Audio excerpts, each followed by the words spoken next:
আজকে একটু অথেন্টিক স্বাদের বাঙালিয়ানা কিছু আইটেম বানাও যে ভাতের পাত্রে প্রথম পাত্রটাই জমিয়ে দেবে। আচ্ছা, চিন্তা করছি, দাঁড়া। ও, কচু পাতা চিংড়ি খাবি? এটা একদম অথেন্টিক স্বাদের। আরে হ্যাঁ হ্যাঁ, ওপার বাংলাতেও এর নাম প্রচুর। আরে এপার বাংলাতেও এর চাহিদা কম নয়। ঠিক আছে, তাহলে রেসিপিটা শুরু করা যাক। ঠিক আছে, চল বানিয়ে ফেলি। কচু পাতা চিংড়ি বানানোর জন্য এখানে আমি দুধ কচুর পাতা নিয়ে নিয়েছি। মাঝখানের শীটটা আমি এইভাবে বাদ দিয়ে দেব। এই কচু পাতা রান্নাটা খুব মসৃণ এবং খুব সিল্কি হয়, যার জন্য কোনো ডাঁটা বা শীট থাকলে খুব ভালো হবে না। তার জন্য শুধুই পাতাটা নিতে হবে। এখানে এই রেসিপিতে দুধ কচুর পাতাই নিতে হবে। অন্যান্য অনেক কচু শাকের পাতাই থাকে, কিন্তু অন্যান্য পাতাগুলো গলায় ইরিটেশন হয়, যার জন্য দুধ কচু পাতা না নিলেই ঠিকঠাক। সমস্ত পাতাগুলোর শীটটা বাদ দেওয়া হয়ে গেছে। এবার পাতাগুলো একসাথে করে এইভাবে সরু সরু করে কেটে নিতে হবে। এবার সমস্ত পাতাগুলো সিদ্ধ করার জন্য আমি এখানে গরম জল বসিয়ে নিয়েছিলাম। এবার এর মধ্যে দিয়ে দিয়েছি 1 চামচ নুন আর হাফ পাতিলেবুর রস। দুধ কচুর পাতাতে ইরিটেশন হয় না, তাও যদি সম্ভাবনা থাকে আমি লেবুর রসটা একটু দিয়ে দিয়েছি। কোনোভাবেই সম্ভাবনা থাকবে না গলায় ইরিটেশন হওয়ার। এবার ফুটন্ত জলে শাকগুলো দিয়ে দেব 10 মিনিটের মতো সেদ্ধ করে নেওয়ার জন্য। অন্যদিকে একটা মশলা বানিয়ে নেব, তার জন্য একটা মিক্সিং জার নিয়ে নিয়েছি।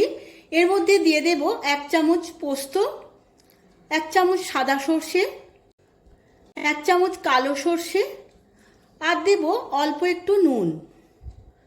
সমস্ত শুকনো উপকরণগুলো মিহি করে গুঁড়িয়ে নেব।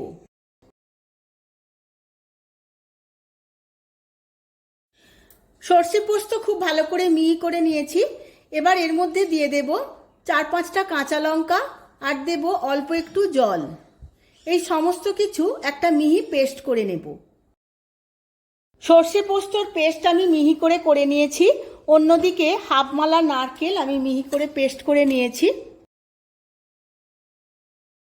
অন্যদিকে শাকটা আমার খুব ভালো করে সেদ্ধ হয়ে গেছে। এবার জলটা ঝেড়ে নেব।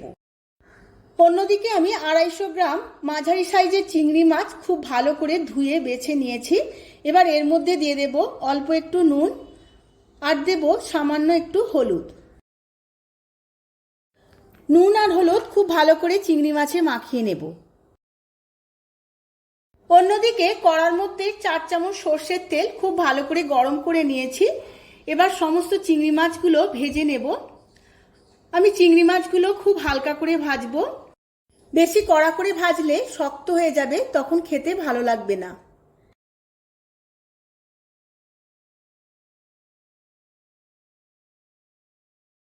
চিংড়ি মাছগুলো হালকা নাড়াচাড়া করে নিয়েছি। এবার তেল ঝেড়ে তুলে নেব। চিংড়ি মাছ ভাজার তেলের মধ্যে আমি দিয়ে দেব হাফ চামচ কালো জিরে। কালো জিরেটা খুব ভালো করে ভেজে নেব। এবার সেদ্ধ করে রাখা শাকটা এবার এই তেলের মধ্যে দিয়ে দেব। তেলের মধ্যে শাকটা 2 মিনিট খুব ভালো করে ভেজে নেব।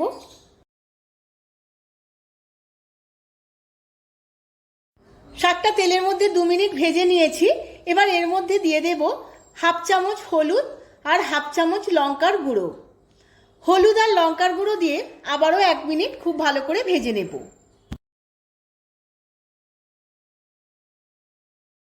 খুব ভালো করে ভাজা হয়ে গেছে। এবার এর মধ্যে দিয়ে দেব আগে থাকতে বেটে রাখা নারকেল। নারকেল দিয়েও আমি 2 মিনিট আবারও ভালো করে ভেজে নেব। এবার এইভাবে খুন্তি দিয়ে খুব ভালো করে ঘেঁটে নিতে হবে। রেসিপিটা হওয়ার পর খুব স্মুথ এবং সিল্কি হবে। এর মধ্যে কোনো ডালা বা খিচ থাকবে না। আপনারা চাইলে কচু পাতা সেদ্ধ করে নেওয়ার পর একবার মিক্সিতে ঘুরিয়ে নিতেও পারেন। খুব ভালো করে খুন্তি দিয়ে ঘেঁটে ঘেঁটে নিয়েছি, অনেকটাই স্মুথ হয়েছে। এবার এর মধ্যে দিয়ে দেব স্বাদ মতো নুন। যেহেতু সেদ্ধ করার সময় অল্প একটু নুন দিয়েছিলাম, তাই নুনটা অল্পই লাগবে। আর দেব 1 চামচ চিনি। এই কচু পাতা চিংড়িতে একটু মিষ্টি মিষ্টি ভালো লাগে, তাই আমি 1 চামচ চিনি দিয়েছি। আপনাদের ইচ্ছা মতো চিনিটা দেবেন। এইভাবে খুব ভালো করে ঘেঁটে নেওয়ার পর দিয়ে দেব সর্ষে পোস্ত আর কাঁচা লঙ্কার পেস্ট আমি খুব মিহি করে বেটে নিয়েছিলাম, তাই ছাঁকার দরকার হয়নি। এবার খুব ভালো করে সমস্ত কিছু মিশিয়ে নেব। সমস্ত কিছু খুব ভালো করে মেশানো হয়ে গেছে। এবার এর মধ্যে দিয়ে দিলাম বাটি ধুয়ে অল্প একটু জল। এবার চাপা দিয়ে 5 মিনিট একটু রান্না করে নিতে হবে।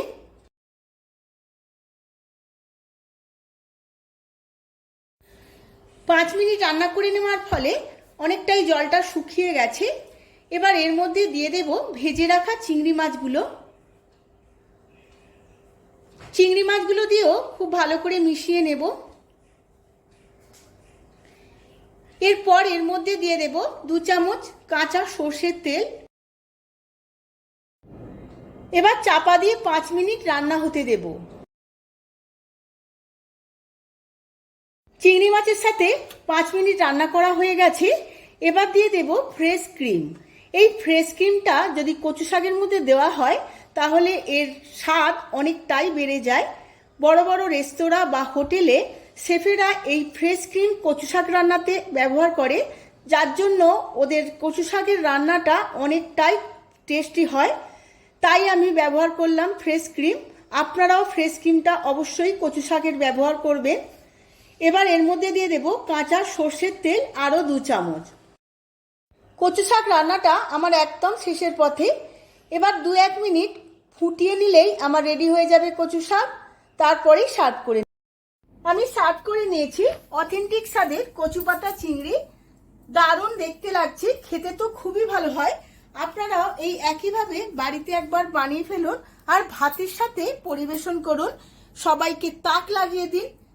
এই রকম নতুন নতুন রেসিপি পেতে গেলে আমার চ্যানেলটাকে তাড়াতাড়ি সাবস্ক্রাইব করে ফেলুন আর পাশে থাকা বেল আইকনটি প্রেস করে ফেলুন, যাতে আমার সমস্ত রান্নার নোটিফিকেশন সবার আগে আপনাদের কাছে পৌঁছে যায়।